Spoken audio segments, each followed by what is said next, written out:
Good evening, everyone. So, welcome to the latest episode of the J. Scott Ascension. Tonight, I have two very special guests, two local media personalities, Mr. Leo Lightbourne and Damian Wilson. So, here at the J. Scott Ascension, we discuss everything from current events to health and wellness, cryptocurrency and blockchain, ancient histories, social issues, and even politics. And today, we're actually going to be touching on a combination of, the two of those topics, which would be, well, mostly current events, I would say, and how investigative journalism may have an impact, like on that. So before, I jump into a definition of exactly what, investigative journalism is, I'd like to take a minute just to, give my guests the opportunity to introduce themselves for people who are watching in Turks and Caicos and abroad. So,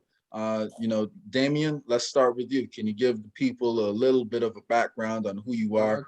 Okay. Well, most people in TCI probably know me by now, but for those that don't know me, especially outside of the Turks and Caicos, I'm Damian Wilson, Deputy Director of Radio Turks and Caicos, which is the national broadcaster of the TCI. I have been in media and communications for the last, I think, roughly 15 years of my life. In particular, I've spent quite a number of years doing marketing communications, public relations, formerly communications person for the governor's office, communications liaison and public policy, so looking at environment and education, so those sorts of things. But now I'm at RTC. I'm a trained broadcaster and media person. So for the last somewhere around 10 years of my life, I've been kind of in and out of media. Yeah. Doing different things. I was a radio show host for little over 6 years, doing the morning show on RTC. In between that, I dabbled with, assisting with news and other things. I've been a column writer for TCI Sun, a guest columnist. So I've done quite a number of different things. I've also written poetry, so a few other things. Yeah, and in addition to asking, some tough questions during those media briefings, right. When the government is updating everyone on what's going on. So, yeah, so thank you for that, Damian. Now, Leo, can you do, everyone a favor and just give everyone, a brief background on who you are too? I mean, my resume isn't as built as Damian's resume. But right, so right, so. Well, currently I work with the Department of Corrections and Rehabilitation as a probation and parole officer. Prior to that, I spent about 5 years in the hospitality industry. I've been speaking on platforms since 2014 with my popular talk show, OpenThought. We've done radio shows, school tours. I'm currently a host of a popular talk show called Born to Lead with Flo and RTC that airs every Wednesday at 9 a.m. If you guys want to tune in, gotta throw that in there.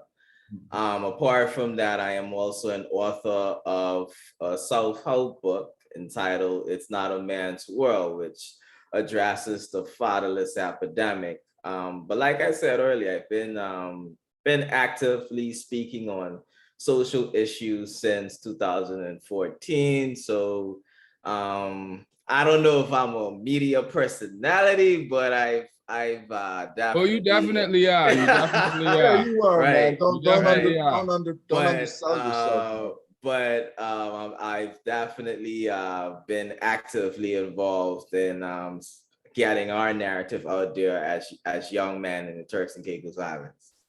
Yeah, without a doubt. And, just to add to that too, I've, been a little bit of an online activist. People may, recognize me for a while. I'm trying to spread information. And as I was getting started, actually, when you guys had me on OpenThought TV for that discussion, that was actually probably the first, Facebook Live event, that I had taken part in, at that point in time, man. So you definitely helped get me started. Planted the I took seed. You see that, right? Exactly, yeah, as you can see. So, I definitely want to take the opportunity to give credit where credit is due. So, Appreciate you, bro. thank you for bringing me on that day. And yeah, man, I've definitely ran with it since then. With that being said, before we jump into the first question, I just want to go ahead and give people a brief background on exactly what, investigative journalism is. So just to quote what I found on Wikipedia, investigative journalism is a form of journalism in which reporters deeply investigate a single topic of interest, such as serious crimes, political corruption, or corporate wrongdoing. An investigative journalist may spend months or years researching and preparing a report. Most investigative journalism has traditionally been conducted by newspapers, wire services, and freelance journalists. With the decline of income through advertising, many traditional news services have struggled to find investigative journalism, which is time-consuming and therefore now expensive. Journalistic investigations are increasingly carried out by news organizations working together, even internationally, or by organizations such as ProPublica, which have not operated previously as news publishers and which rely on the support of the public and benefactors to fund their work. So the growth of media conglomerates in the US since the 1980s has been accompanied by massive cuts in budgets for investigative journalism. A 2002 study concluded that investigative journalism has all but disappeared from the nation's commercial airwaves, and they're speaking about America. The empirical evidence for this is consistent with the conflicts of interest between the revenue sources for media conglomerates and the mythology of an unbiased, dispassionate media. Advertisers have reduced their spending with media that reported too many unfavorable details. So with that being said, what do you guys think about the state of investigative journalism, number one, overall in the world, and number two, specifically in TCI? And Leo, let's start with you. I don't believe we've had investigative journalism to the extent where papers have been submitted here in the Turks and Caicos Islands. Maybe Damian can talk about that. I don't believe that far. My background isn't in journalism, however, there is a lack in regards to that type of journalism here in Turks. Again, I believe Damian will be better fit to respond to that question in regards to Turks. Yeah. Sure. So what do you think, Damian? Well, I mean, in terms of investigative journalism, first I'll start with globally.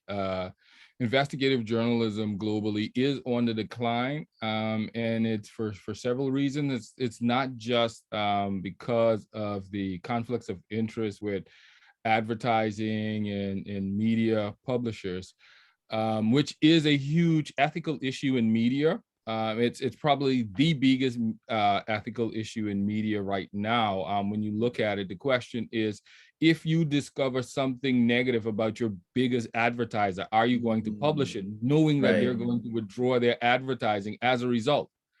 And that is a constant question for media.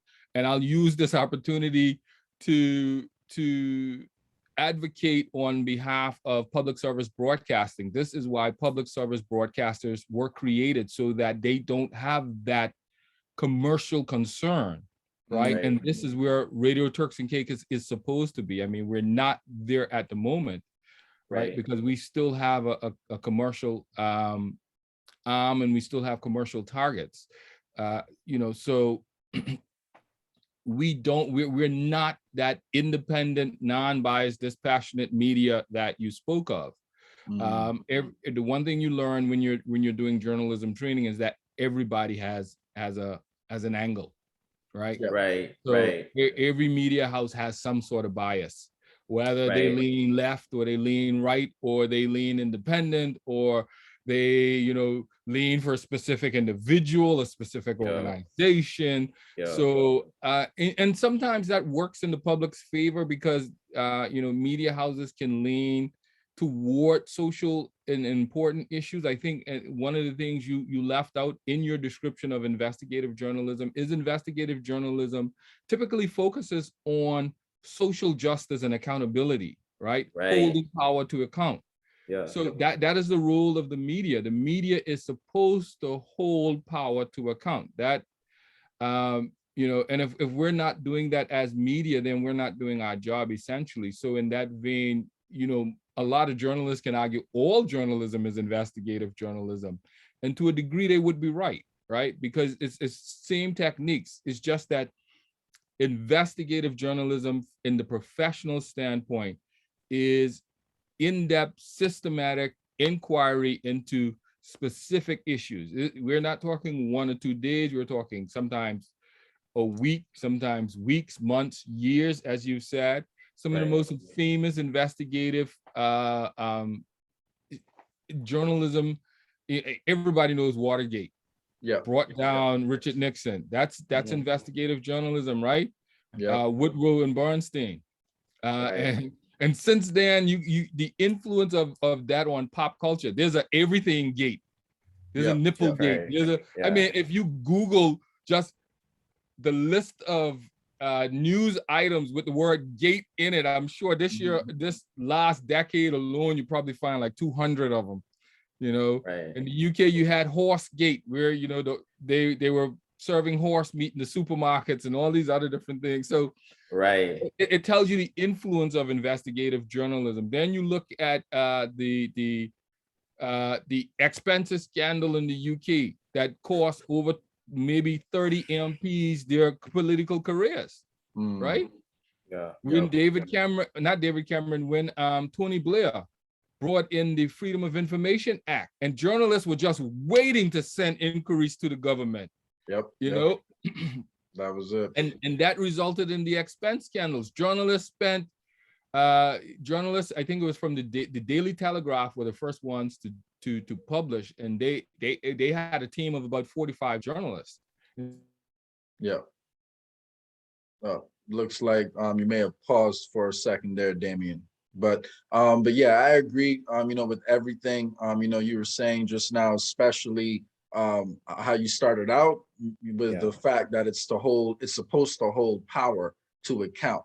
And I think the way it does that is going to be by taking a deep dive into the background and the root causes behind some things which we can't explain too properly right now. So looks like it looks like you may have gotten bumped off. So there we go. Yep, right back in it. So you're on mute, Damian. You muted. Yeah, you're gonna have to unmute yourself down in the corner.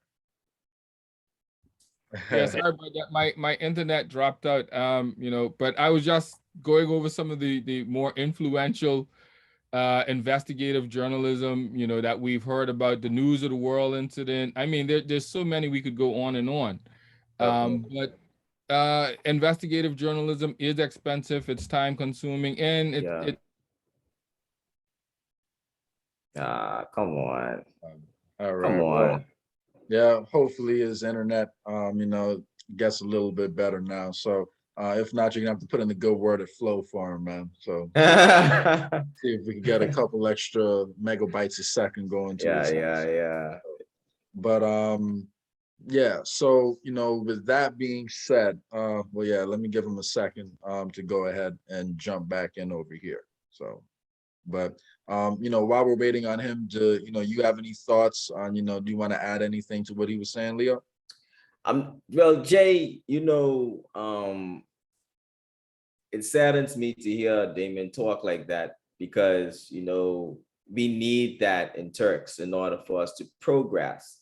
you know, and to hear him say, you know, it's time consuming and it's costly, you know,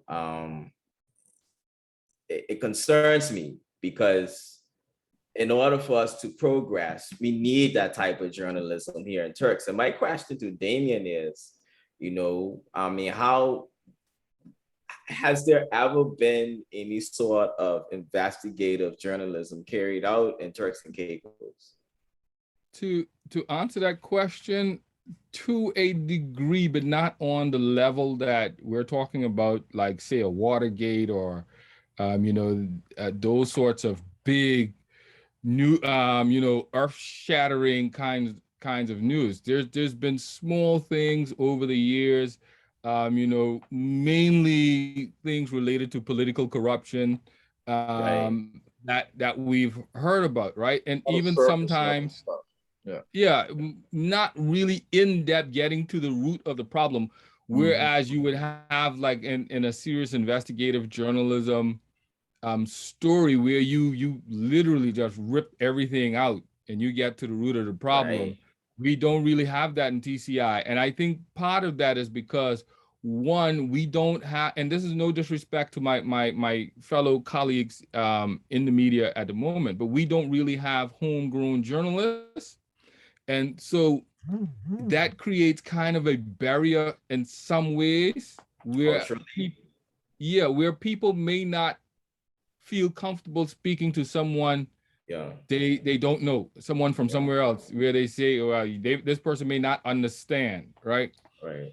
And I think, Even though, and just to like add on to that, I would say, you know, I think a big part of the reason for that is because I don't, and correct me if I'm wrong, but you know, I would say just from speaking to a lot of people, you know, back home and from my own experience, I don't know if people really understand the importance, like of investigative journalism and like how it can help us like get to the next stage. people Would you don't agree with that? That people don't really grasp why it's important? Would you agree with that? people don't seem to understand the importance of journalism on a whole. I mean, And that's the across the world, not just yeah, I mean the importance of a public service broadcaster. I mean, we're supposed to be the independent, impartial Yeah. organization where other media houses have those commercial concerns about advertisers and so forth. We're not supposed to have that,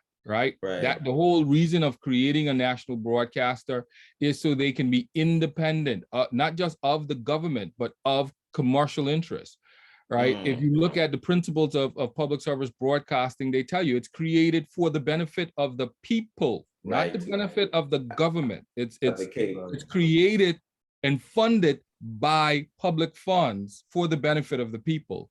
And because we don't have an understanding of the importance of journalism and the importance of media on a whole and the power media holds, you've all heard the phrase the fourth estate. And you know, that was originally coined, or it's been attributed to Edmund Burke, who said it. For everyone who doesn't know, can you explain what the fourth estate is? Well, the fourth estate is essentially referring to the media as the fourth realm of the state, right? When thinking about the state in terms of realm, you have three realms of the state. And this was back in the 1700s. Edmund Burke, a British MP, said this in the House of Parliament. He said, you know, we think about the three estates, but there is one estate now sitting in the gallery more powerful than all. And he was referring to the media because the British House of Commons had just opened up to allow media to report from the House of Commons for the first time. And the three estates of the realm are the Lords Templar, the House of Lords, the Lords Spiritual, the Church of England, right, that sit in the House of Lords, and the Commons, which is basically the Parliament. Right. So those are the three realms of the state. And so the media was considered to be the fourth estate, right? The realm that holds all other estates to account. And that is what the media is supposed to do. And I think people, you know, I think we undervalue, you know, like what it means, because people, at the end of the day, governments do answer, you know, like to the people. Every time an election comes around, they have to go around and ask for people's votes. If people aren't aware or don't fully understand like the root causes of the problems like that are happening, then the politicians aren't really pressured to propose real solutions to those problems, because people don't have a full grasp like of how deep a lot of these problems solve. And a lot of these problems are. And you've just touched on the role of the media in development. This is one of the roles of the media. Is the media is an agent in national development. Yes. Right? Media is there to inform the public, to provide the public with access to information. And therefore, if the media can't perform their role, then democracy suffers. You know, Damian, I want to chip in and say something. You know, we're talking about investigative journalism dying in Turks. But I believe journalism in general has been dying in Turks. I mean, you look at the news quality now compared to a decade ago, you can see the regression. There were news reports on TV a decade ago. Right, and you know, and it concerns me. We were talking about being progressive. We're talking about taking ourselves to the next level, but we don't have a strong media presence anymore. And this is the thing. This is the thing that government doesn't understand. You need the media. They are not your friend. Let me make this clear. As government, the media isn't your friend. We're not there to be your friend. Right. It can be when you're we're a partner. Yeah. We're a partner in development. We're a partner in nation building, but we're not necessarily your friend, because if we're your friend, then we can't do our job to hold you to account. Accountable. That's so true. We're a partner, but we're not your friend. And in that same vein, this is where governments need to understand that if you provide media with the information, let's say there's a specific policy you want to get across, the media can help you get that policy across to the public, can help simplify that policy so the man in the street can understand. That is our job. Right. And I'm so glad you touched on that, because like that's one of the reasons, you know, like why I think sometimes when the government is like, you know, rolling out new things, sometimes there can be a little bit of pushback if people don't understand, you know, the point like of what's happening, and if people don't have a full grasp of it. So as they're undertaking like a lot of these big initiatives, you know, I think, you know, it would be good to have a little bit more constant, you know, communication with the media on that specific issue. So Damian, I mean, my question now, sorry to cut you short, Jay. What role is social media playing in the death of investigative journalism and journalism in general? Well, you have what Yochi, I forget his name. He's a professor of law at Harvard Law School.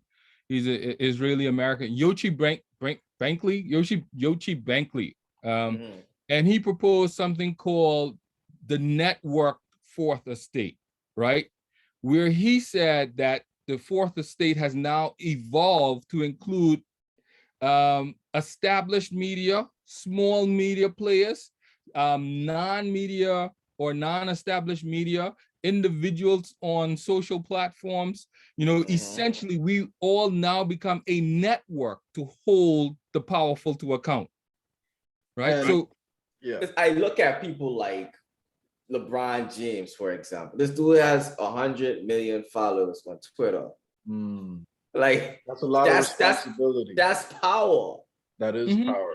And he's someone who people look up to, someone who people worship, someone who's very influential. And I think when the media lacks and the media isn't doing, you know, its job, they're going to look towards figures like that to actually inform them. But the truth is, I really don't believe we should be putting that kind of pressure on, you know, like LeBron James to solve all the problems. But I'm speaking how dangerous that could be.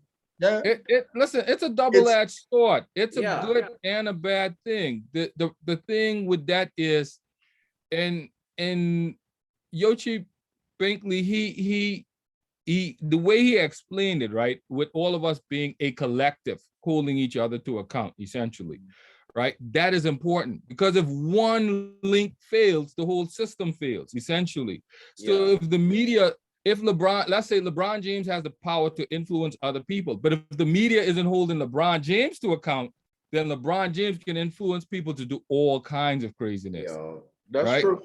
And that touches on exactly what I was saying just now, because people feel lost, and a lot of people, especially here in America, have completely lost confidence. Like in the media, they're not going to the media for their news. And like we were speaking about, like, you know, before we went live just now, I think that is resulting directly, even in a lot of the pushback you have against something like critical race theory, which, if you really break it down, shouldn't be that much of an argument. You know, we're just trying to explain the circumstances of the world today, specifically for people of color in America. Yet, because people have been forced like into their own silos and they no longer have any trust in the media, they're going to people who maybe have other interests at play, and they're looking to them for information.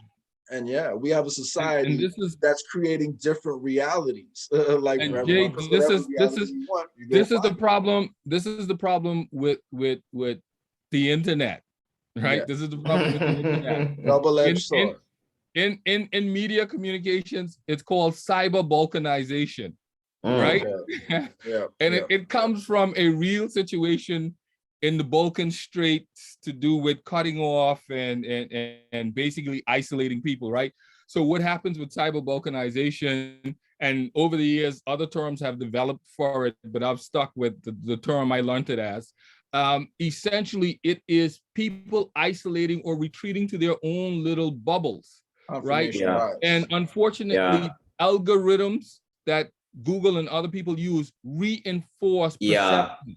So people aren't seeing the other side of the story. They're just seeing their view, and it's being reinforced constantly. So they now it creates an echo chamber. And I don't know if you guys have seen me on social media, even on my WhatsApp, where I'm constantly posting one phrase: be careful of the echo chamber.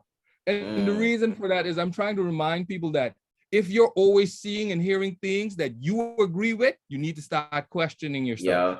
Right? You might be locked inside the matrix. Exactly.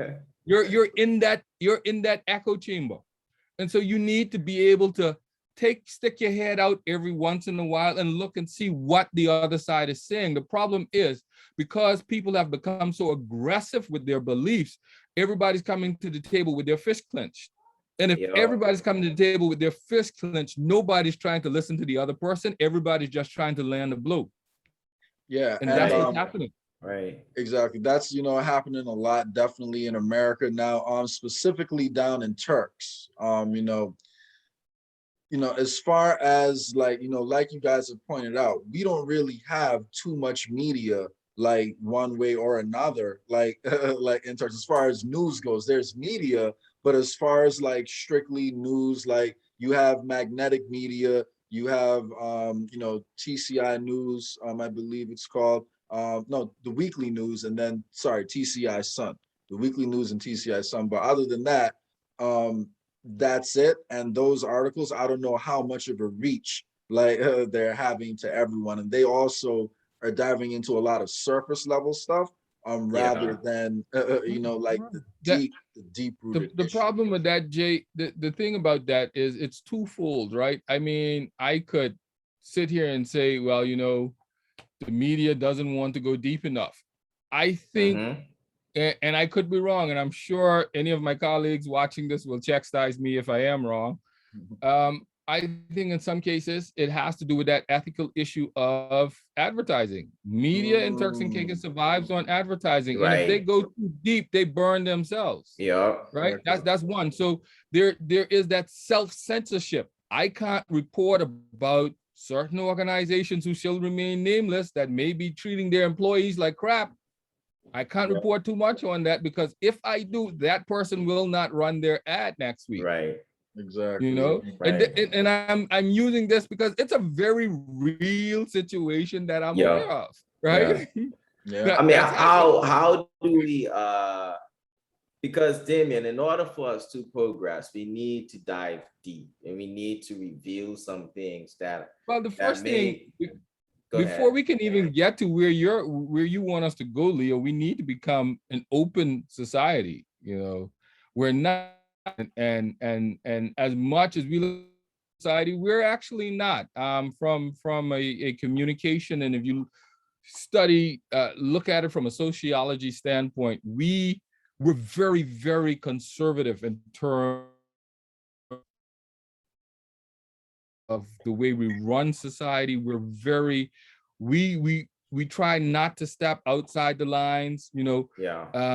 I tell people a lot of times we're very British in the sense that we have an unseen class structure, right? Yeah. Yeah. And if you're from a certain class, you can't be, or it's not expected that you be certain things. Yeah. And I've had this said to me personally, you know, you're from over back, you can't be X. And I'm like, so what the heck does being from over back and Grand Turk got to do with that? Yeah. You know, that's but really it's perception. Or you're from a certain family, you can't be. Yeah. You see, only people from certain families can be politicians, right? We have this view. And when we don't realize this is what's killing us, essentially as a society, it's what's killing us. So before we can get to where you need to go, we need to open society more. Then secondly, we need to become an information society.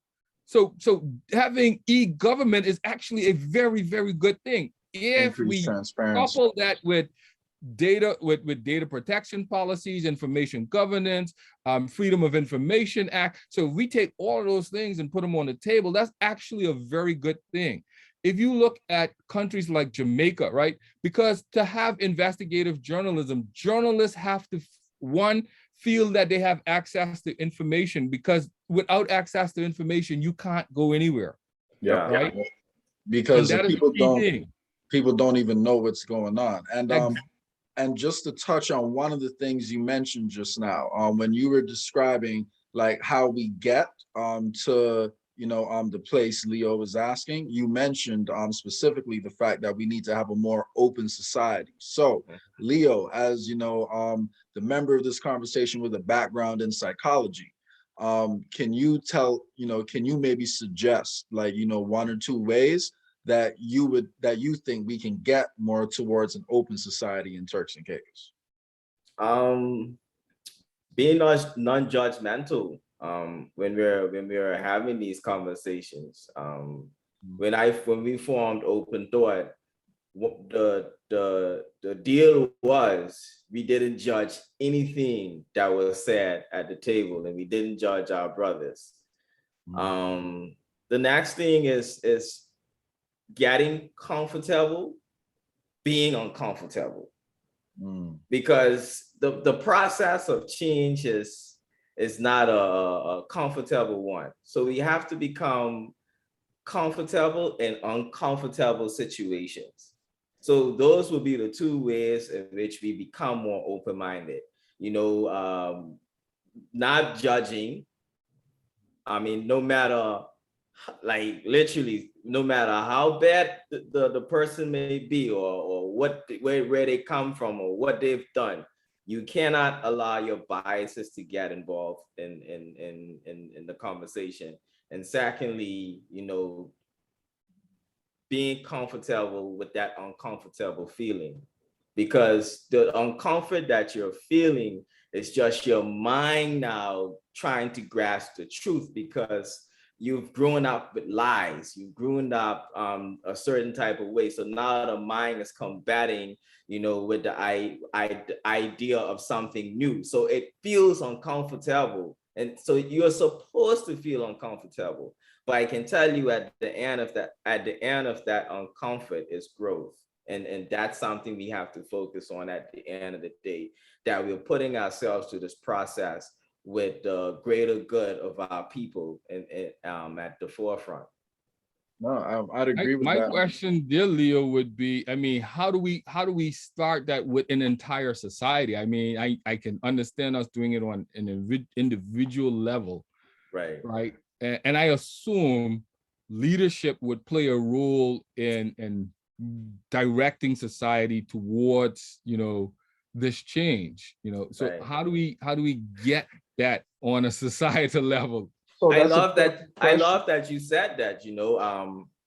I think the civil rights movement taught us exactly what the blueprint is, you know, the way that they were in the community, demonstrating, educating on TV shows. It's the media. Malcolm X said it. The media, he who controls the media controls the world.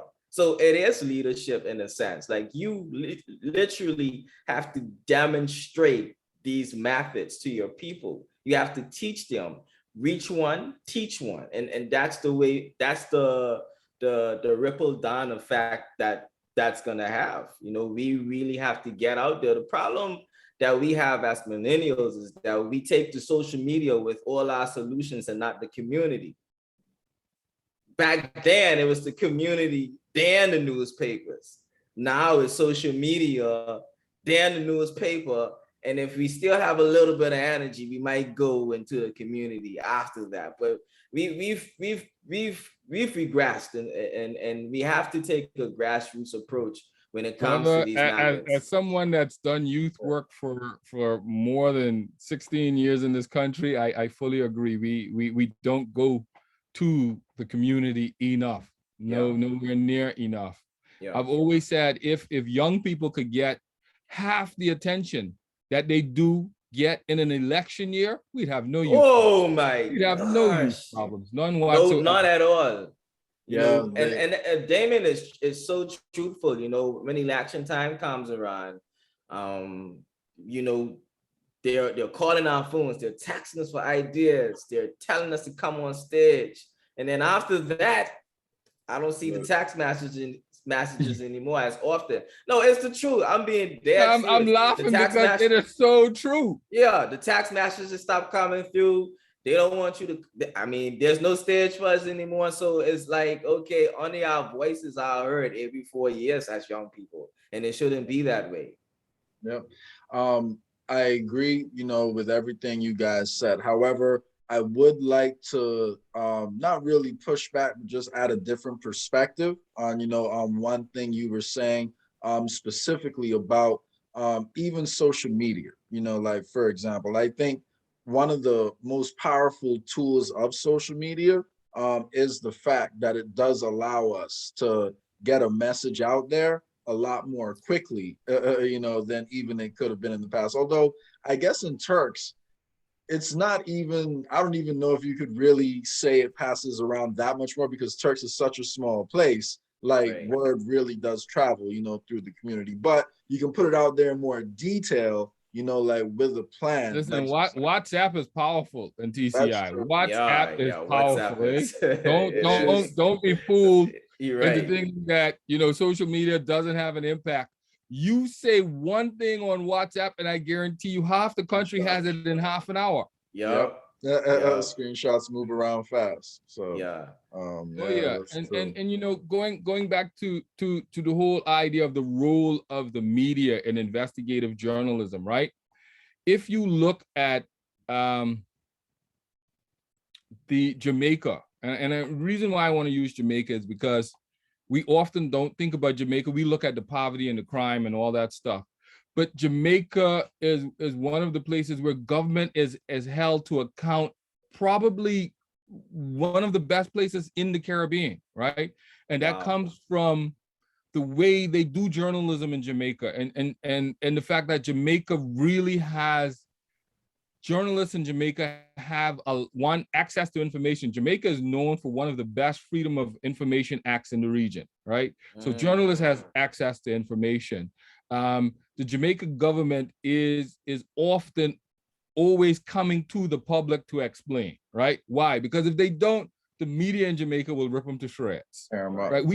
Our media will never criticize the government. I don't care what people say. We don't do it.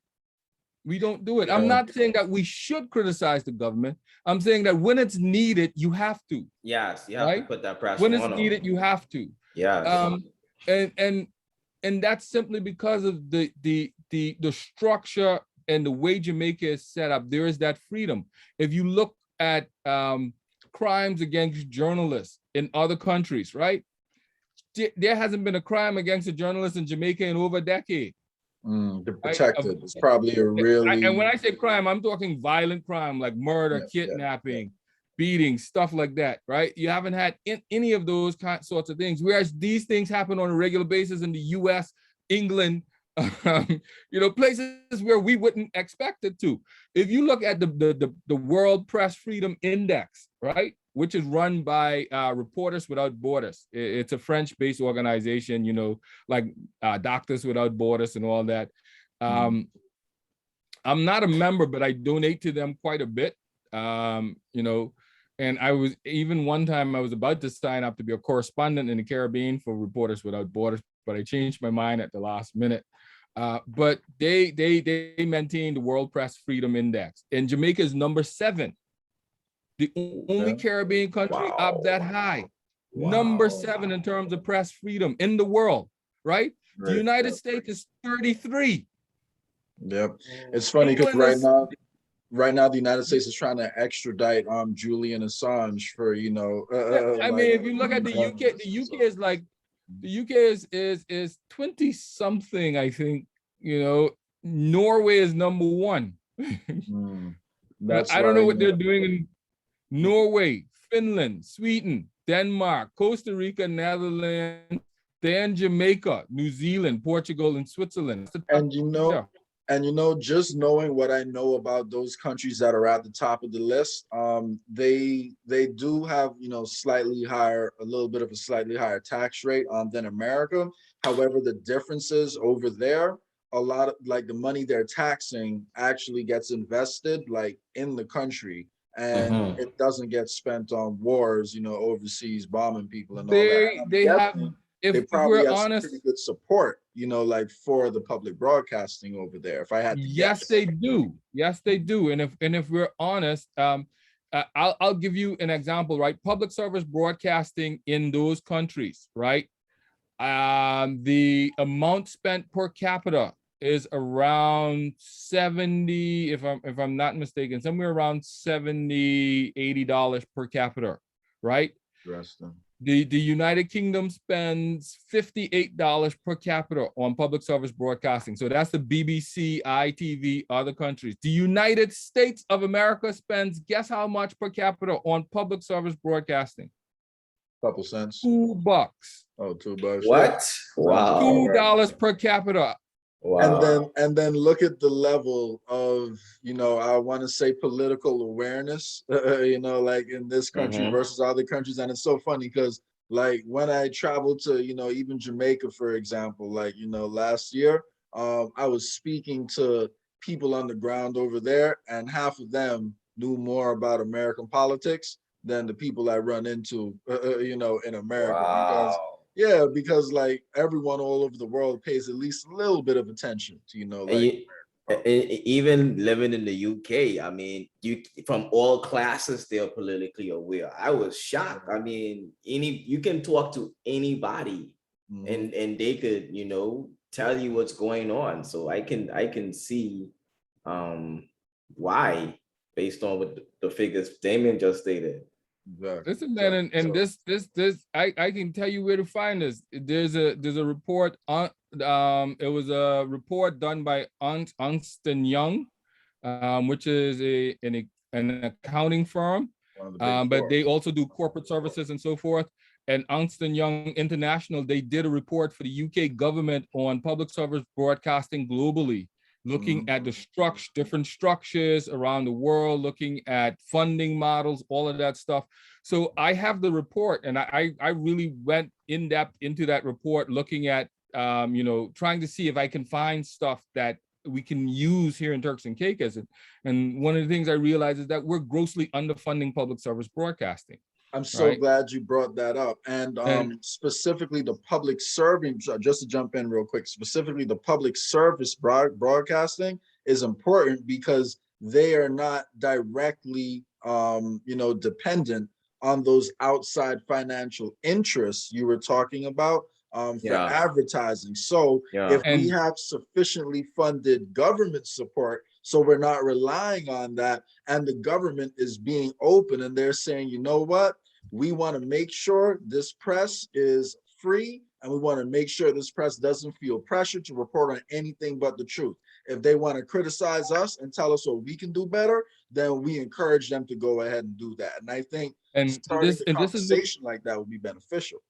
And this is what you will find in those countries at the top of that World Press Freedom Index. This is what you will find, is that a lot of those countries have significant government support, right? Even if they don't have 100% funding from government, they have significant funding that comes from the public sector.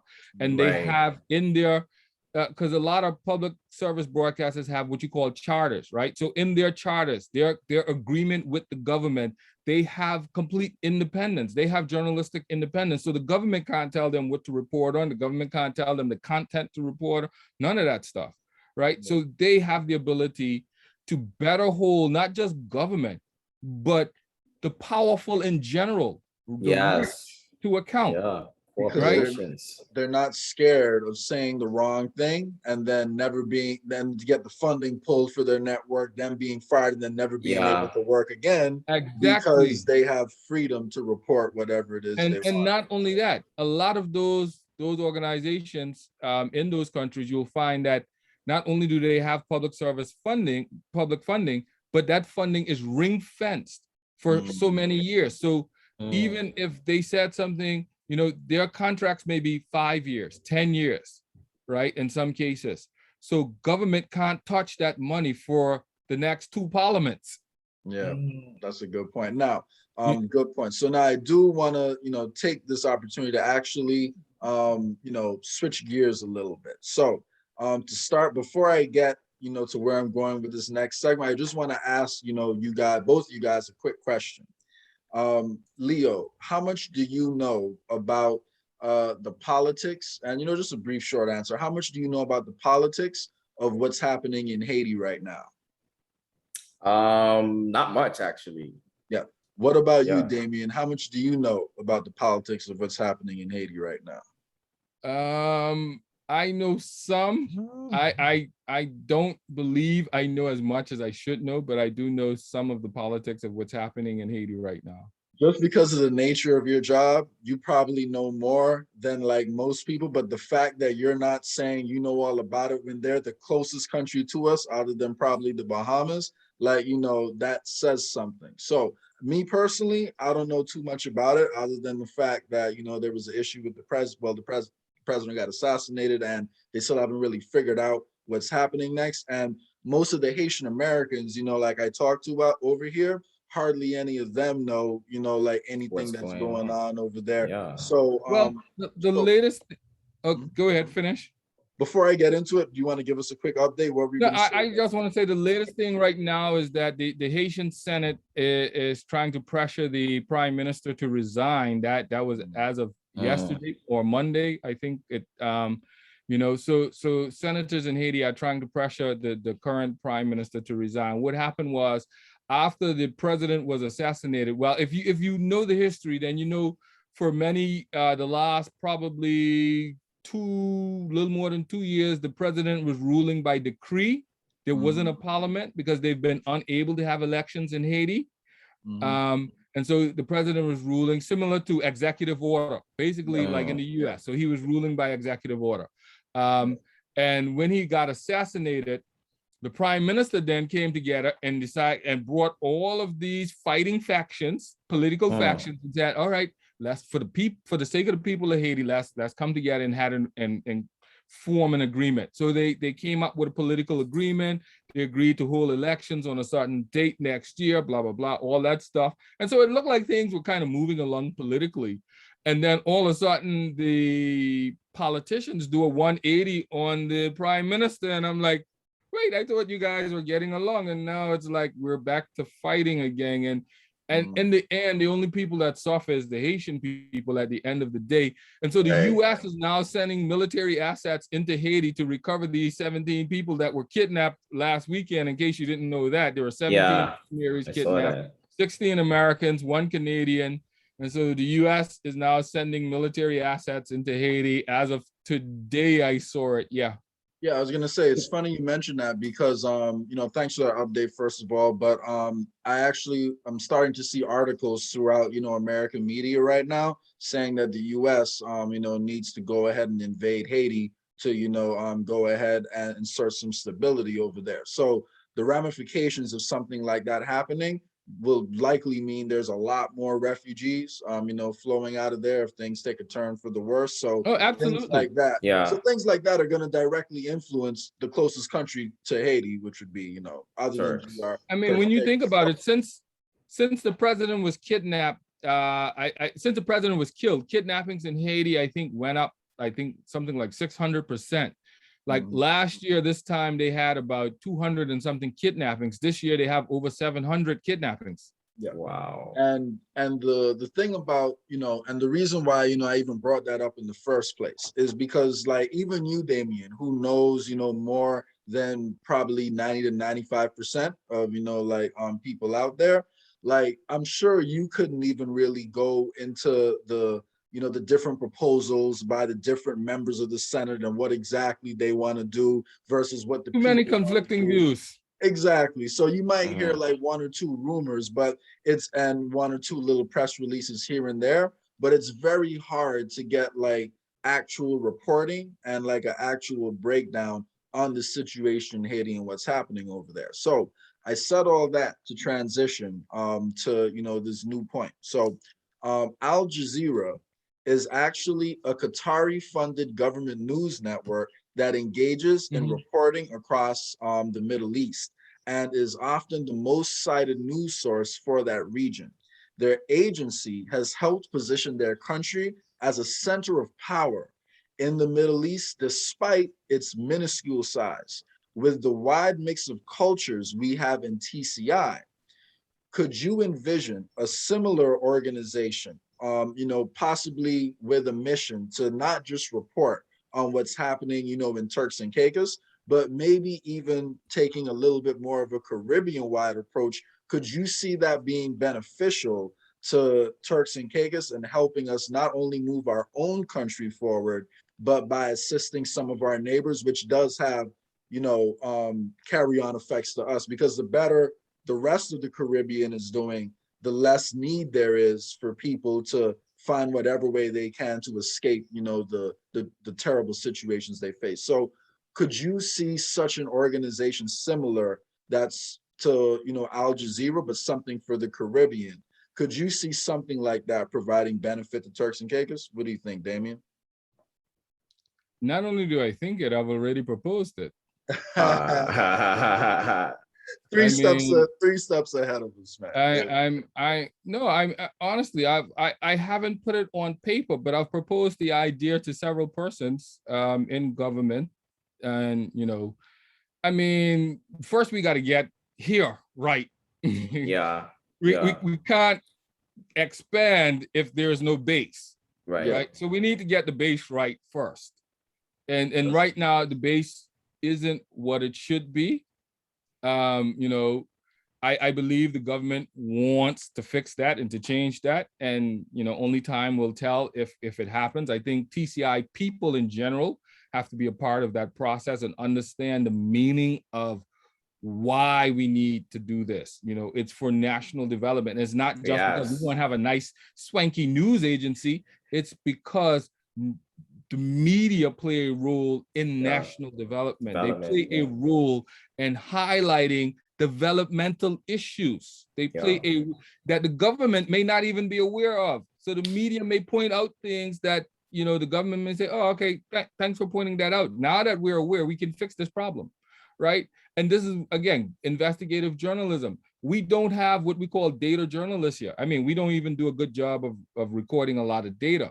But in other countries like the US and the UK, you even simply going through public data, like, medical data, because there's investigative health journalism, there's investigative sports journalism. So there's different types of investigative journalism. You can go through, let's say, crime statistics and find trends that the police may not even be conscious of. And this is what journalists do, because a good investigative journalist thinks like a public prosecutor or a police detective, essentially, and that's how they function.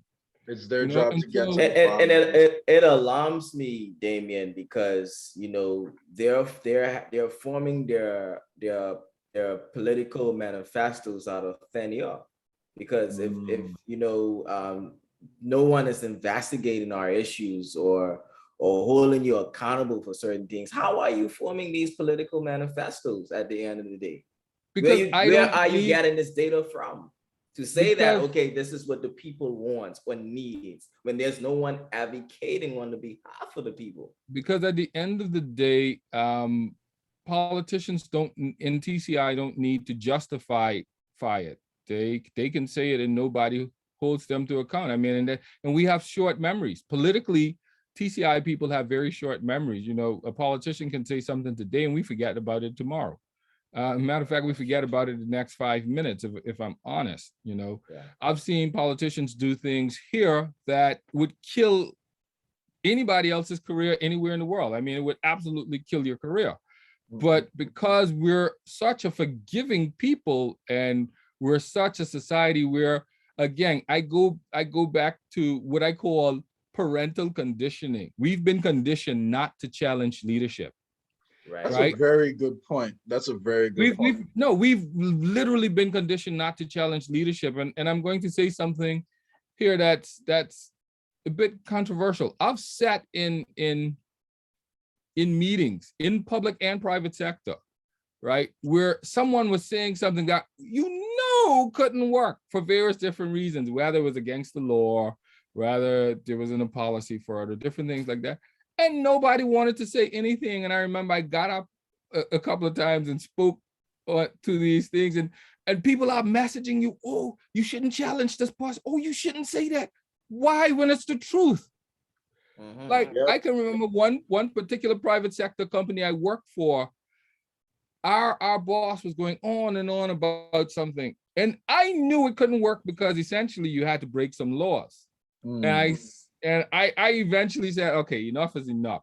And I said, listen, Mr. So-and-so, this can't work because, you know, such and such section of the law says X and this says that and da da da da, and the employment ordinance says you know, and everybody was, oh, you no, don't say. But after the meeting, when the meeting is finished, people coming to you, oh, I'm glad you stand up and you say that. Or somebody had to, and I'm like, wait, y'all been here longer than me. Y'all are more senior than me. Why y'all didn't say something? Yep. And because of that culture, it's kind of like a circle that's hard to escape because there's so few people doing things like that. Whenever one person does it, like they can get a lot of heat, you know, on themselves. Oh, trust me, I've taken licks for it. I've And taken. Don't think I haven't taken licks. I remember one company. I stood up to the general manager, who was of a particular persuasion, and it was just he was just really treating people unfairly, and in many cases, I think he was breaking the law. But I said some things, and you know.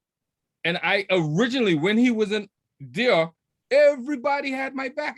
Yeah, Damian, yeah, go say this. And you know, I done hyped up. I'm like, yeah, I go in there and I'm gonna say a couple. And so I go in there and I speak my mind, and you know, and then he say, the staff feels so. I say, yeah. And he said, call him in. And one by one, everybody deny it. I resign on the spot. I don't want to say, you know, I don't need this. I quit. I go home. Yeah. You know, and it's things like that that has led me. Whenever I see people jumping up and making noise on social media, I just sit and I watch and I say, yep, I can see if they got the guts to back what they say. Right. I've even Right. seen But I told you about our generation, Damian. I tell we are great at social media activism, but when it comes to public activism, it's crickets. Listen, dude, I have been a part of 2 strikes, and I can tell you both didn't turn out well because people did not show up. Right. Like it was like me and 3 other people standing. Right. Yeah. Yeah. And you know, it's tough because you even see it, you know, like playing out now. Like sometimes if you say something that a lot of people know are true, they won't react to it or comment on it, you know, like publicly or share their opinions. They'll message you though. But they'll message you on They'll the message side. you though. They'll message you on the side and say, Jay, that post you made, like, man, you hit the I'm spot. proud of you. Like, yeah, I'm proud of you, man. That's a good post. But it's like, we have to get out of that. We have to, which is why I don't, when my, like, even at home, when my kids are saying something that I may not even like, I just sit and I let them speak. And the reason for that, don't think I don't tell them, listen, I don't like the way you said what you said, but you have a right to say it. Yeah. You know, so I try to guide them and how they say what they say, but I don't try to stop them from saying it, because I think when I do that, what I'm doing is conditioning them not to speak up.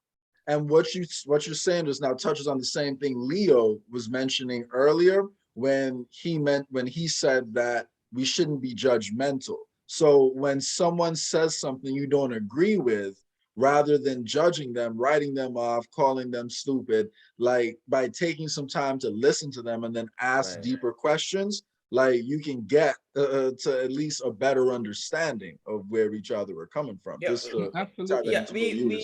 And I mean, Damian hit it on the nail in regards to the way we parent in the Caribbean. It's very authoritative. It's very I'm right and you're wrong, you listen, you shut up, and that impacts us in our professional lives as well. You know, we don't develop proper communication skills and conflict management skills. And these are the things that we need in order to come to the table and communicate effectively. And so we take that style into leadership, and then we can really express how we really feel about things, because we don't know how to do it in a way that's constructive and progressive, and in a way that won't come off as being strong and like our parents. You know, I can't communicate with you in a calm way. Only way I know how to communicate you is being, you know, stern and upbeat and shouting. You know, we don't know how to communicate. The flip side of that, that you hit on is that when it comes to leadership, leaders now see people questioning them as a challenge. When people as disrespect. How dare you ask me a question? When generally people ask because I want information, not because I want to challenge you or trip you up. Yeah, I just want you to explain. But because we were raised that you shouldn't challenge leadership, you shouldn't challenge the parent. We now think that anyone who questions us is challenging us and being disrespectful to us. And it's so, you know, I agree with all that. And it's like sometimes, you know, when they disagree with you and when they are going to like make it publicly known that they disagree with you, you don't see any sort of progression or any sort of conversation or any sort of questioning. Like it goes straight to the attacks, like, you know, sometimes rather than let's go through a line of thinking, like, say, for example, like back before election, you know, actually happened. There was a few posts, you know, like I may have made, you know, supporting one particular party over another. And then, you know, a supporter of the other party just instantly comes in and then attacks you without asking any deeper questions, without like trying to figure out your line of reasoning. And it's just, how can the conversation progress? How can we have a productive conversation if the whole conversation is about proving that either one person is the devil and corrupt and taking money from somebody, and there's no deeper form of questioning? And the truth is, I'm not a diehard supporter of either party. Like in the country, I'm not, my loyalties lie to the country and what's best for the people. So that's all it was. But you instantly get attacked, you instantly get labeled, and there's no deeper questioning.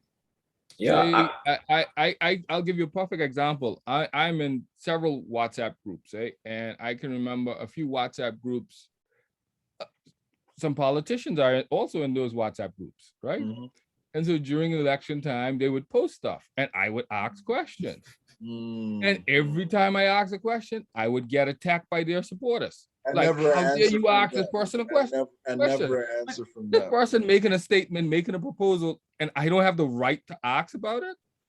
Like, and so I never forgot one person even tried, oh, you shouldn't ask nothing because you was unsuccessful when you try to run and this and that. I'm like, oh, so there we go with the personal attack. Wow. So now is the personal attack. And listen, I'm telling you, and that was some of the nice things that was said to me. There were some things said to me on a personal level that I wouldn't even say on here. And then I'm like, the thing. And then the people in the chat who agree with you, most of them are probably going to be silent. They don't say anything.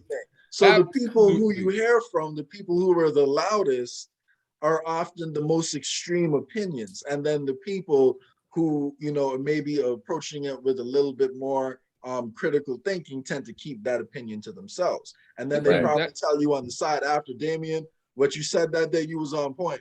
But, you know, they didn't. This is why I tell people, and this goes back to the importance of understanding the power media has, right? Going back to our original conversation, understanding the power media has. When you look at conversations on social media, you may have the tendency to think, oh, everybody thinks this way. There's something in communications, and you can look it up. It's called the 99-1 rule, 99-1.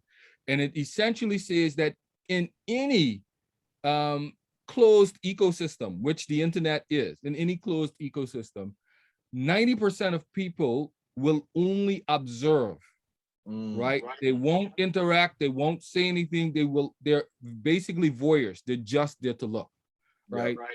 9% of people will engage in some way, whether they click like, whether they, you know, post a comment, anything.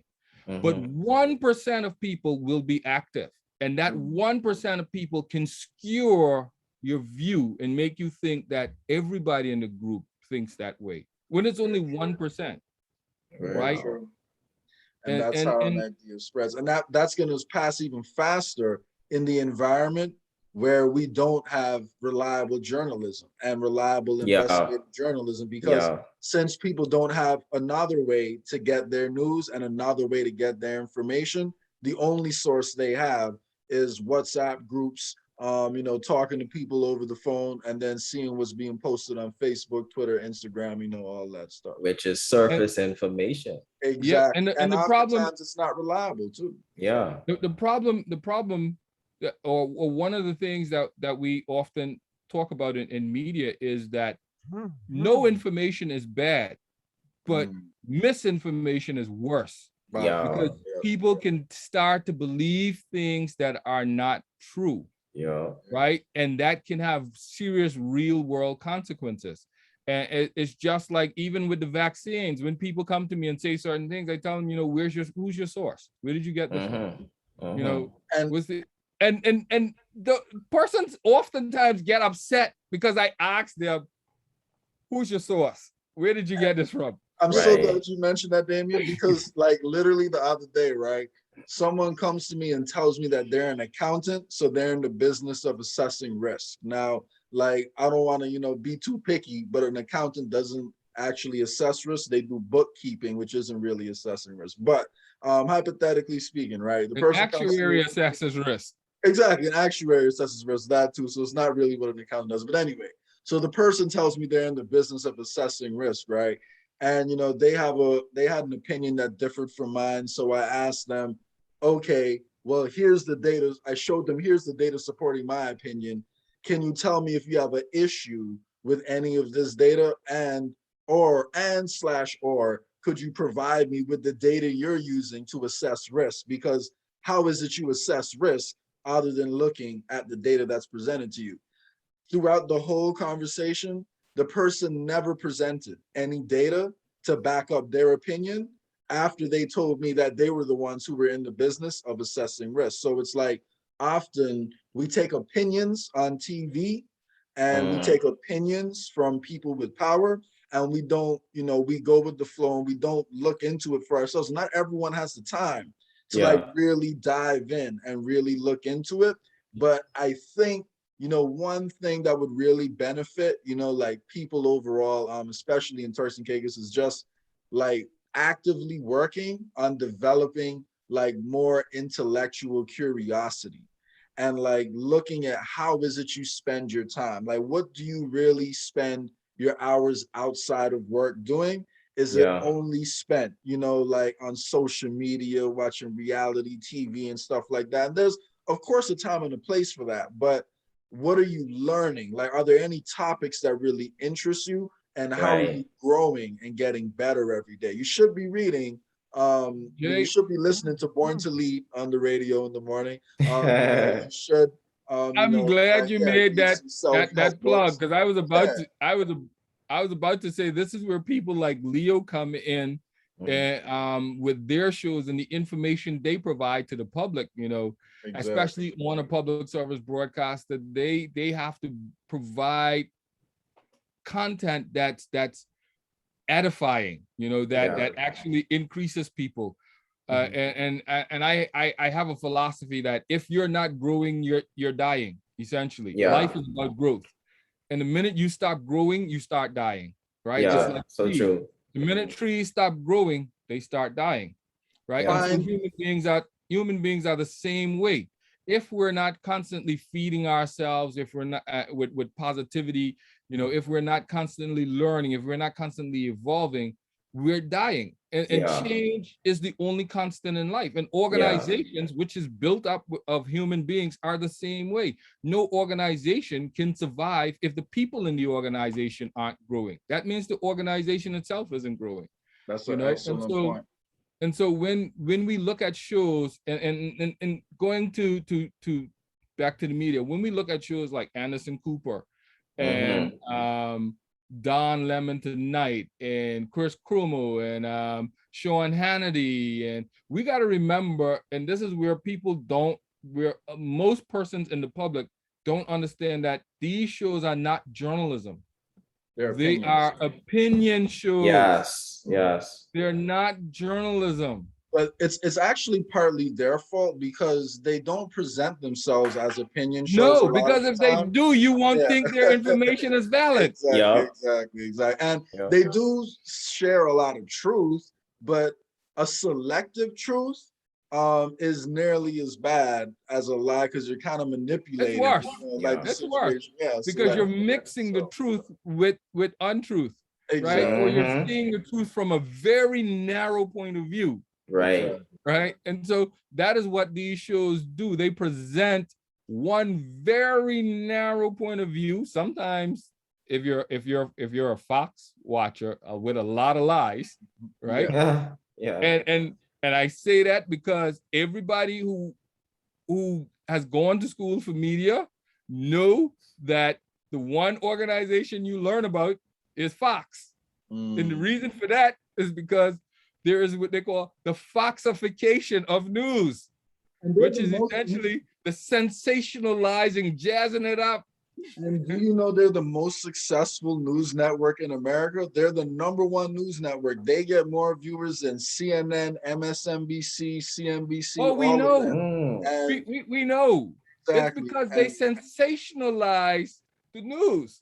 Exactly. So that's what they call the Foxification of news. News is no longer news unless it contains a sensational element. And we can thank Rupert Murdoch for this. If you've never heard the name, you should be very afraid.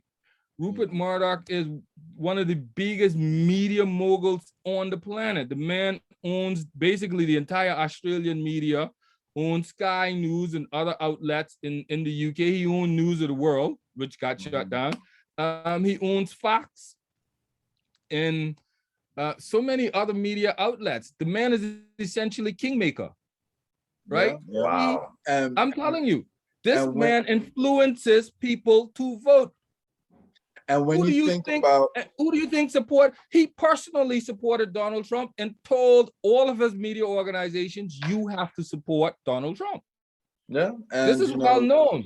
And to this day, it's funny because the moment you tell someone, that you don't support Donald Trump, and you're talking to a Trump supporter, they automatically think that you must love Joe Biden and Barack Obama and the whole Democratic establishment and all that. So like what sensationalized news does is it further polarizes people. You know, like it makes people think that anyone who doesn't agree with me on everything is bad.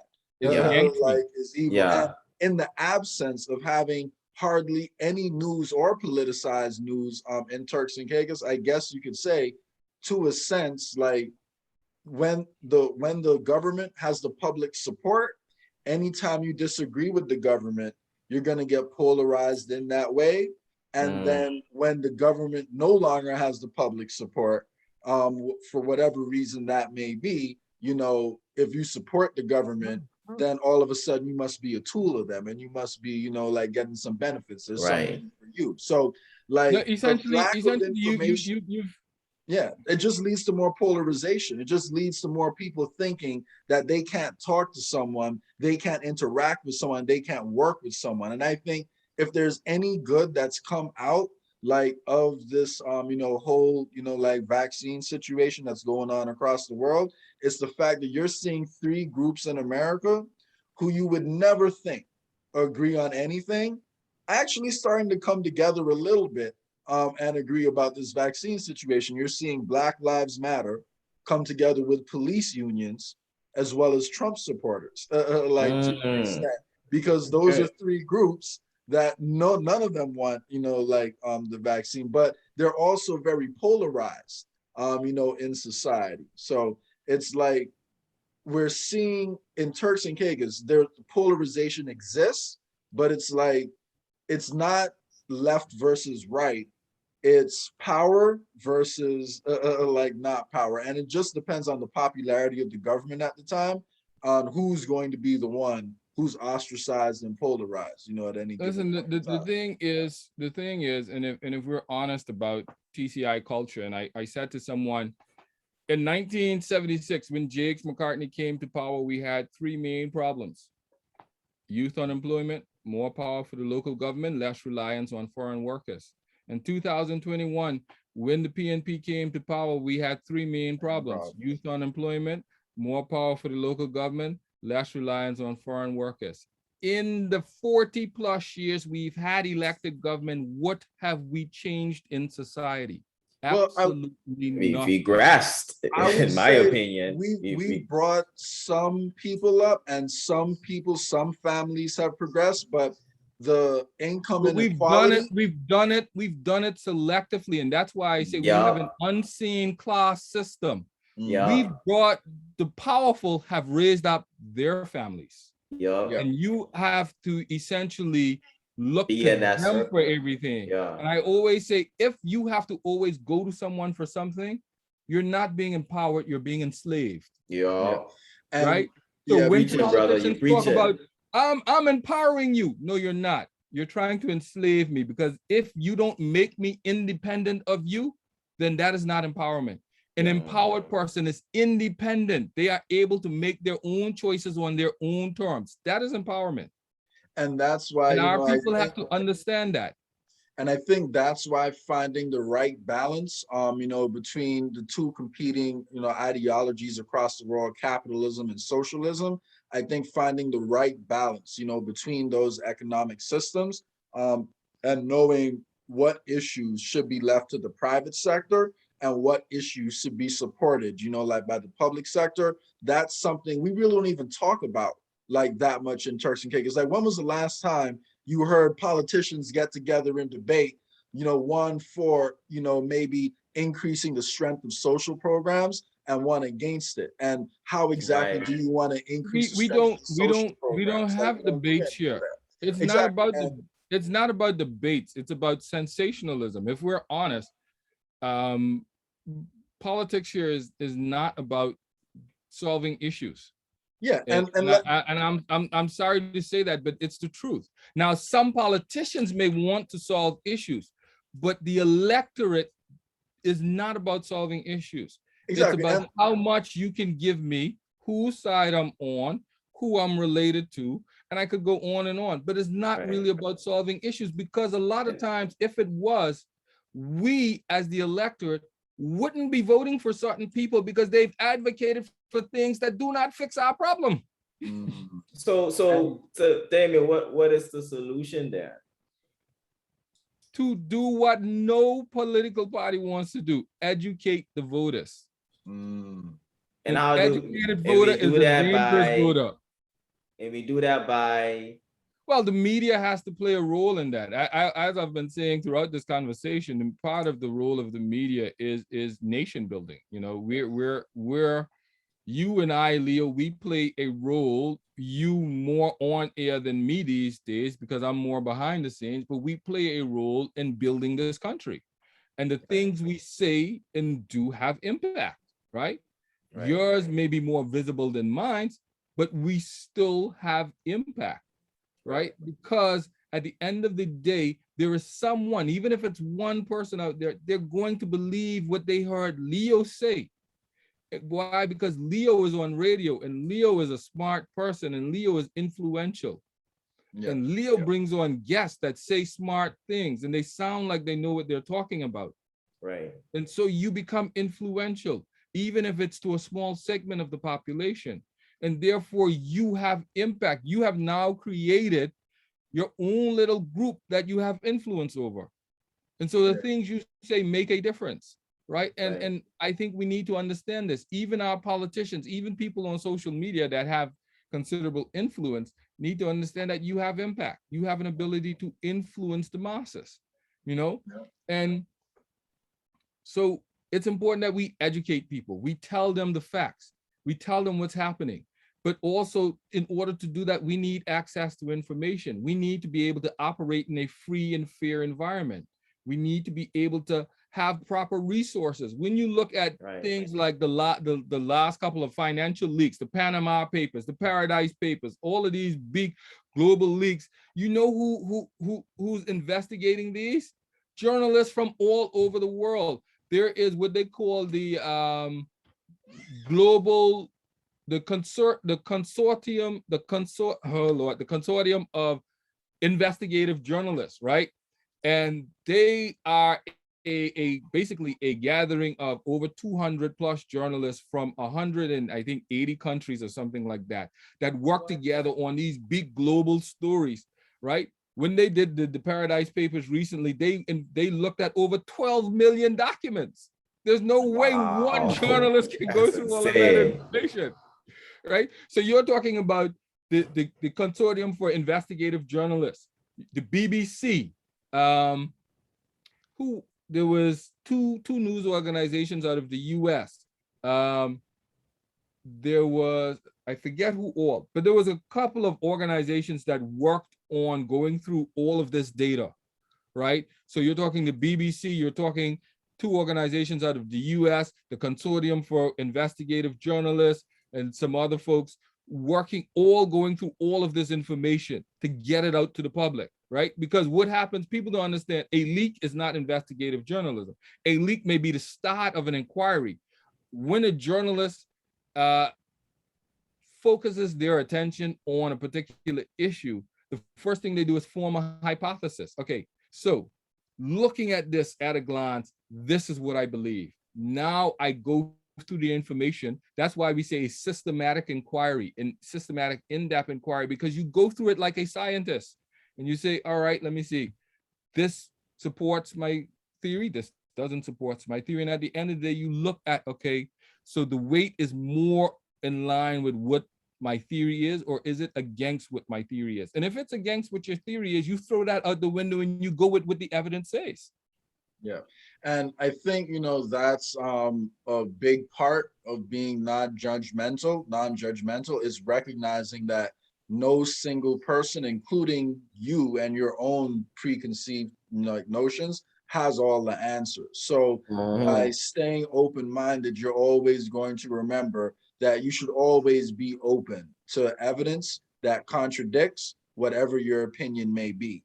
And once you see that evidence, like if you realize that it explains away the important points of why you believe what you believe, your reaction to that shouldn't be, let me just pretend it never happened and just keep going with what I said before. Your reaction should be, well, all right, let me dive a little bit deeper. Let me see if this evidence I've been presented is actually true. And if it's actually true, then you should never be afraid to alter your beliefs and change your beliefs. Like, I've had some bad opinions in the past, that I previously changed my mind on. Like, say for example, like, like once upon a time, like back when I was in Turks, I didn't even think like gay people should have like, any rights or, like be able to get married or anything like that. And I know like that's a whole like other topic of conversation, but then like that's something that I've evolved and I've changed my opinion on like over time as I've been presented with new evidence and new facts. And like you should never be afraid to change your opinion if you're presented with new evidence and new facts. So no, absolutely. And from a journalistic standpoint, the journalist is not judge and jury. We are simply presenting a lawyer presenting the case. That's all we do. Yes. We just present the case to you. The public is the jury. You make up your mind. You decide what the evidence means to you, but we present the case. So at the end of the day, the country can't say we never knew. Exactly. And you know what America does as a trip? Like a lot of the journalism here, I should say, that what they come on TV and they do is they tell you what Democrats said, then they tell you what Republicans said, and they say, now you decide. But what they don't do is actually dive down into the weeds of every issue and really show you the reality of what's going on. They just frame the argument as Democrats versus Republicans who have two different opinions. You decide whatever you want. So they don't give you the background so you can come to your own decision. They just tell you one side says this, one side says that. And in society, issues are deeper than politics. They're much deeper than our politics. I always tell people who say, oh, I don't get involved in politics. I say, well, too bad. It's involved in your life. It's inescapable. Right? Because some issues cannot be solved any other way other than by bringing in the politicians. Why? Because they are the ones with the authority to make a decision. And let's give two examples. The whole point of this conversation, investigative journalism, how is that going to be solved in Turks and Caicos without at least some form of, like government investment in that during a time when we have such a big surplus that the government is going around bragging about? How is it that we're going to make sure that our local population is competitive in the international workforce that's connected through the internet if we're not investing heavily in STEM education? If the government isn't the one investing in education, then like people who are broke can't afford to send their kids to private schools. You're talking about education. You're talking about education. We recently had a meeting with a luncheon. The media had a luncheon with. I saw that. Right. And on Monday, and they were talking about people promoting healthy nutrition and eating healthy and some of the programs that they have coming on stream. And I told them, I said, that's all nice and good, and I support that, not just as a journalist, but also as someone that believes in healthy nutrition and so forth. But the problem is you're telling people this without taking into context the background to why people don't eat healthy. They can't afford it. Right? When I told them that I spend $3,000 plus a month on groceries for a house of 4 people, they couldn't believe. Everybody was stunned. Like, what? I was like, yeah, we stopped drinking milk in my house, right? The only person that really drinks milk is my teenager, and everybody else drinks like almond milk, soy milk. So, and imagine these things are 2 and 3 times as much as the regular milk. And so if I have to buy a case of this and more each month, it's going to add up. We eat plant-based foods, right? We don't really cook meat in my house except on like maybe once or twice a month or something like that, right? Welcome to the squad, by the way. So, but when you think plant-based meat, for me to buy a little pack of a 1 pound pack of plant-based meat replacement, that's like $12. 1 pound can't feed 4 people.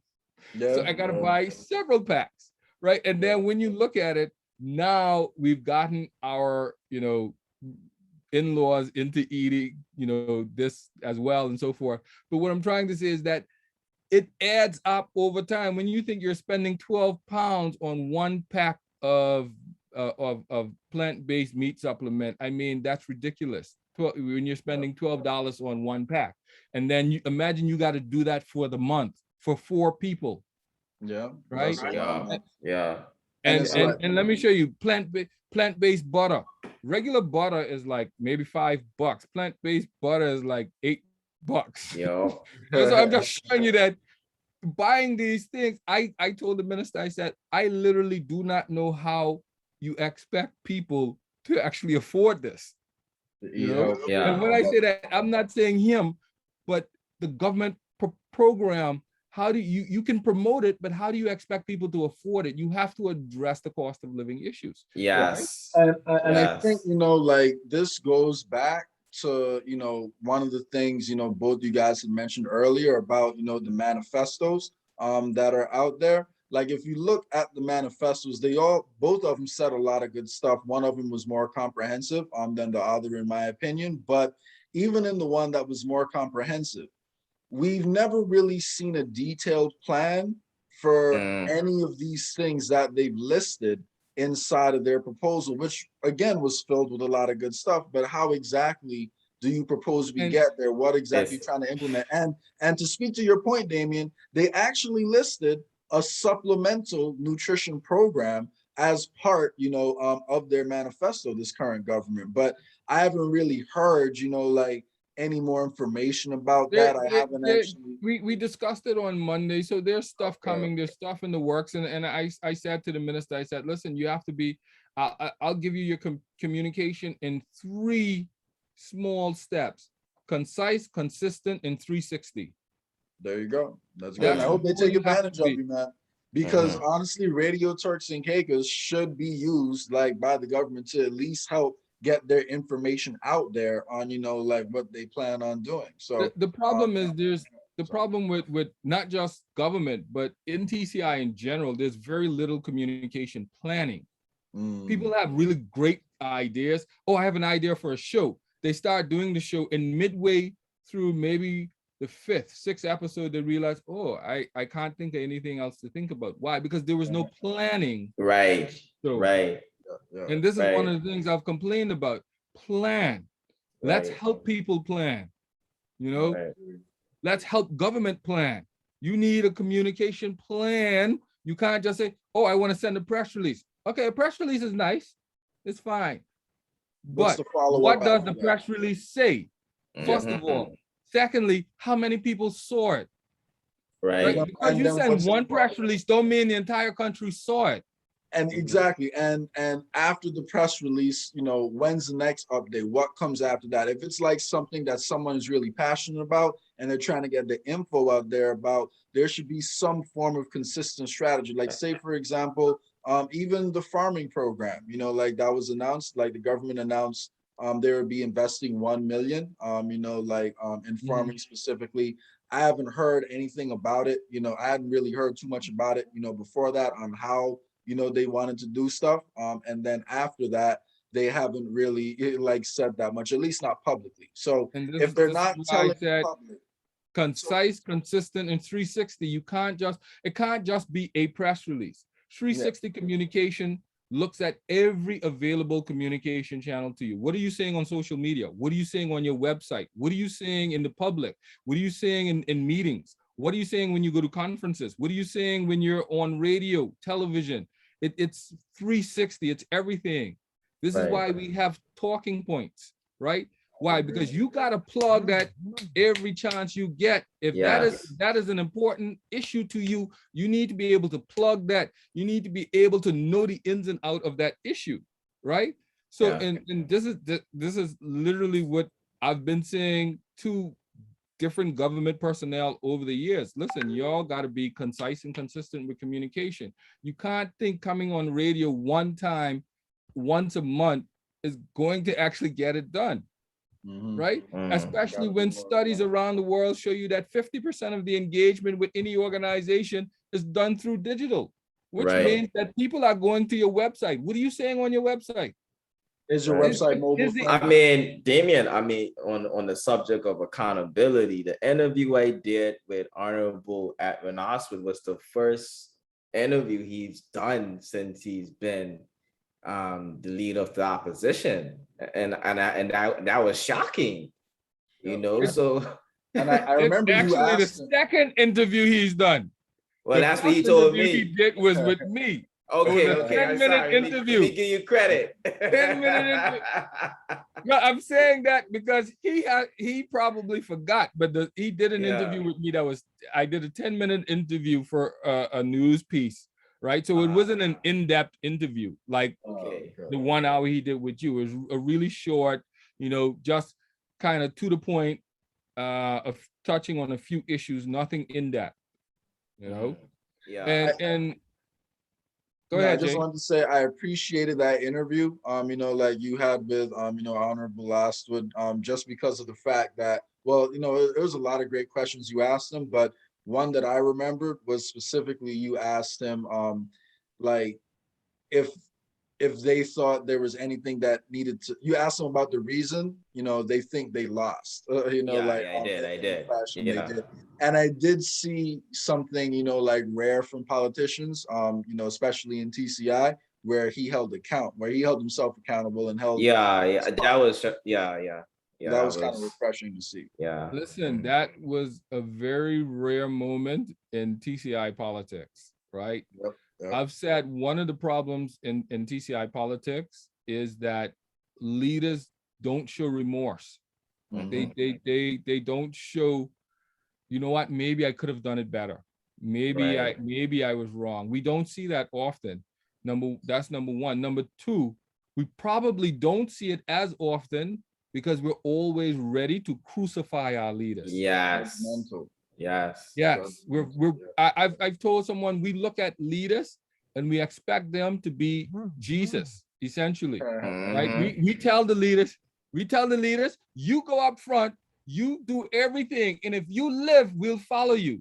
And when they don't succeed, we put them on the cross.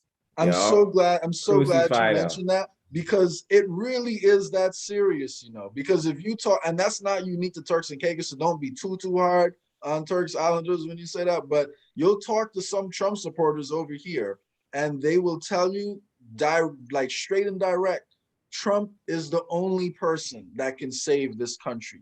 They think that all the responsibility comes down to one man. And if you don't support this one man, then they can't work with you. They can't rock with you. There's nothing they could do with you. And it's even to the point where the reason I'm even talking to these people is because we have a similar issue that we happen to agree on. We both, see the vaccine as a little bit of a problem. But then as we start talking about other things, the moment that they realize you don't support Trump, they all of a sudden want to put you in the same category as other people. So you don't leave room to collaborate with people unless like you're not thinking about just one person coming in and saving you. Like we have to start getting the mindset where we have to start looking deeper into each of these issues we face and figuring out how do we want to see these issues solved. And let's not just think we're going to elect one person who's going to come in and solve this. What we need to do is start supporting policies and stop supporting politicians. And once we start supporting policies and stop supporting politicians, the politicians are going to be forced to actually implement those policies. And that's why the media is important, because without the media informing people about the root causes of these problems, how are people supposed to know what policies they should support versus not support? Part of that issue also, I don't want to completely absolve politicians and saying that people just want to crucify them. Part of the reason is because politicians often sell themselves as the savior. That's what I sell themselves. That's what only I can fix it. That's what only I can save you. Vote for me. And a lot of people lead it up. And so then when they don't succeed on their own, Then they want to say, oh, you know, the public is unreasonable. No, you made the public unreasonable. You have to see your role in it. You created your own problem. This is what politicians in TCI often do. I often hear politicians complain about how the public is unreasonable. The public isn't unreasonable. You create unreasonable expectations that you know you can't fulfill on your own. And until you learn to be honest with the public and say, listen, it can't just be me. It got to be me, got to be Jay, got to be Leo, got to be all of us. We can't solve, one man can't solve this. What they should be doing is coming up with the plans and communicating those plans to the people. It shouldn't just be like a manifesto that comes out once every 4 years. Like, I should be able to go to a website and pull down your plan for every single one of these issues you say you want to tackle. I should be able to give you feedback on that plan. And this is such a small country. Like, we could have town halls on each of these issues, and like, you know, like, people can come share their input on it, and we can really get people a little bit more energized about it. And that's how you're going to start to solve some of these deeper frustrations. And that's how you educate voters. That's how you, and that's how you educate voters. I agree. And then the next time you're worried about being crucified for not solving all your problems in, you know, 4 years, people will have a better understanding of the fact that it takes a period of time. They see what the roadmap is. They see your contribution to the roadmap. So you're not going to get crucified because you're in a lot better communication with the public, and they see how you're going to get there. So yeah, man, I'd agree with all that. But, you know, with that being said, you know, we're actually, you know, pulling up on 2 hours pretty soon. Wow. So, yeah. Wow. So we didn't realize that. Exactly. So it was one of them conversations that was just flowing, man. You know how it goes. So so with that being said, you know, I do want to start to, you know, wrap it up a little bit. So you know, Damian, do you have, you know, any, you know, final thoughts you know, you'd like to share with folks? Like number one, final thoughts, and number two, call to action. I want you to say, if someone saw this podcast, realizes, you know, the importance of journalism and investigative journalism, what should they do? Right. Get involved. Become a journalist. If I had any one call to action right now, Radio Turks and Caicos is trying to hire journalists, and we can't find them in TCI. Wow. Right. And maybe they're out there, but they're not applying. So if I had one call to action, call me. We need you. Right. Need help at RTC. And a lot of people, as passionate millennials, they're passionate about change. Journalism is one way that you are an agent of change, right? And you're impacting change. Yeah. And I think people should think about it in the sense of them, you know, they're building their brand as a journalist. Like, you are building your brand. You're putting yourself out there. So there are career opportunities for people who want to take journalism seriously. But yeah, just think about it as building your brand. So that's some great advice. Media has afforded me a very good life. I cannot complain. I'm serious. I mean, I've traveled, I've met people, politicians, celebrities. I mean, when it comes to Caribbean celebrities, I've probably met and interviewed almost every Caribbean celebrity up until 2012 when I went to the UK. Right? I've met and spoken to people like LL Cool J, Rihanna, you know, spoke to Jay-Z's rap on the phone, spoke to, you know, interviewed T.I., John Legend, Alicia Keys. You know, Alicia Keys is like probably one of the most coolest people I've ever met in my life. The lady is just so down to earth. You know, I mean, I could go on and on. It's a rewarding career, and you're meeting Billy Ocean. You know, I mean, and that's just the entertainment side of it, right? You know, and that's the side that a lot of people like. But there's also the side where you get to see human interests. You know, up close and personal. You get to see how policies, governments oftentimes are detached from the results of their policies. All they see is numbers and figures. But as a journalist, you see real life impact on how Right. a policy impacts an individual. Right. Right. You get to see it up close and personal, especially if you're doing investigative journalism. You see how certain decisions made by the powerful impact people. Impact the average person. And unfortunately, I was just saying, unfortunately, go ahead. Sorry. No, I was just going to say that to me, that's probably the most rewarding side of the job is, where you speak to people about how certain issues have really and truly touched their lives. So for me, that's more, especially doing talk shows, as someone that's done a lot of interviews like Leo, I think we need more current affairs shows that examine issues, that bring powerful people on air to answer to the people. I agree. Great advice, man. It's a career that doesn't get the glory it deserves, because most people don't really understand the importance, it plays in society. So, I really hope people start recognizing it's a very important career.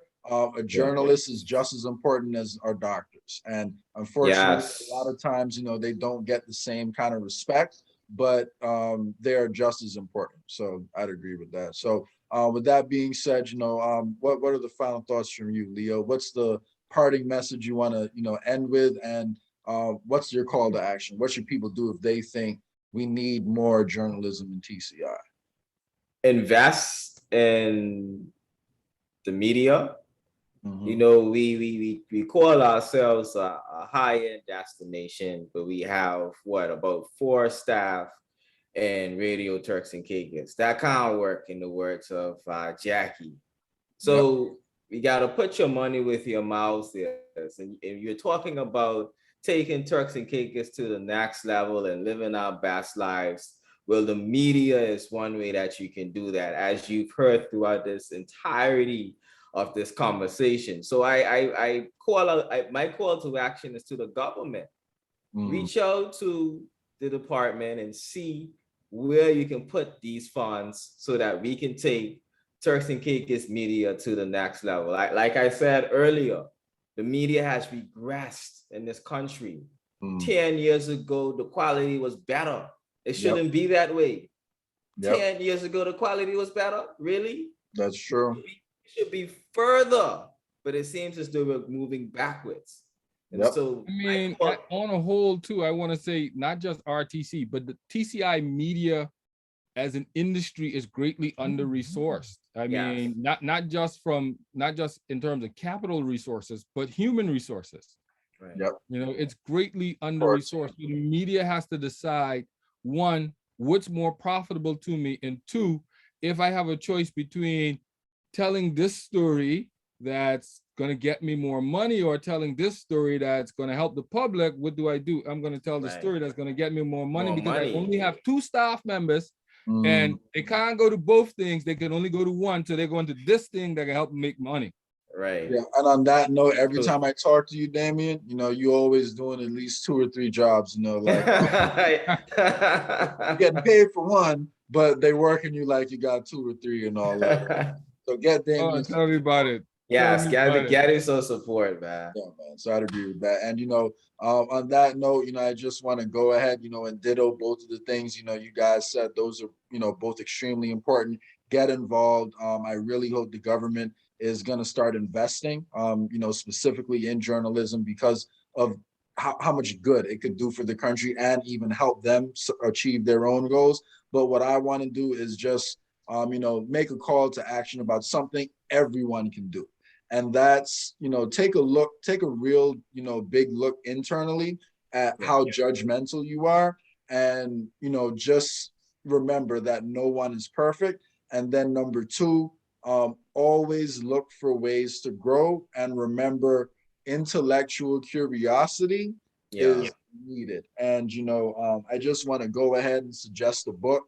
It's called Becoming Supernatural by Dr. Joe Dispenza.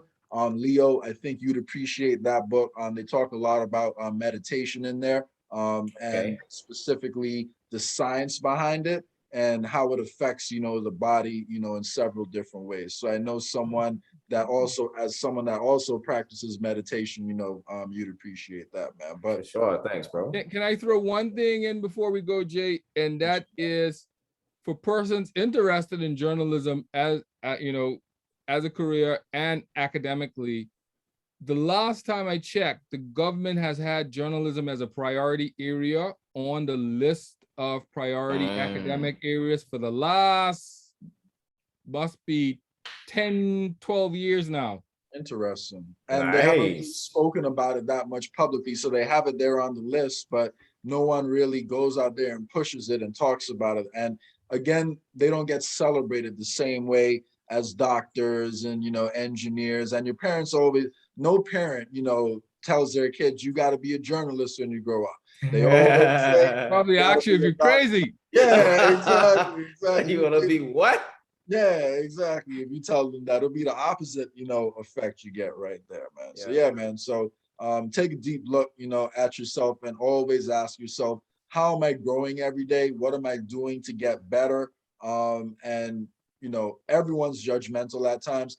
Ask more questions rather than jumping to conclusions, you know. Right. That's the last thing I want to say. So on that note, you know, I want to thank all you guys for tuning in. I appreciate your time, Leo. Appreciate your time, Damian. And let's do it again, man. We got to have some more conversations, man, because even when we were talking about at the beginning of this podcast, you know, maybe we could, you know, follow up on that too. So for sure, man. Jay, I just want to say thank you for having me on your show. Damian, this is probably what, the second or third time we've been on a live together, brother. Maybe the third. Right. You know, so it's always a pleasure hearing your intellectual contributions, man. You're somebody I hold at high standards, man. So it's always a pleasure. Oh, man, coming from you, that says a lot. That says a lot because I hold you in pretty high regard. And you know, I've been following you guys from OpenThought time. I don't know if you remember when you guys invited me to do the talk. When you guys man, we had our camp. Yeah, of course. We actually. I'll say this too. You know, you actually inspired us to go to Buckingham. You know? Oh, really? Wow. Yeah. You know. So yeah, you had some influence. You had some influence on us. Me and Nolan went to Buckingham University. I noticed that, but I never thought, you know, it was because there was a bus. You remember we picked you up and we took you and you was talking about your experience at Bucks, and so we put that on our list, and you know we ended up there. All right, happy to know that. So Damian influenced Leo. Thanks for the invite, Jay. Leo influenced me. Look at the circle, man. In fact, we all influence each other, man. For sure, man. Appreciate y'all time, man. Have a good one, and we'll do it again soon. All right. Definitely.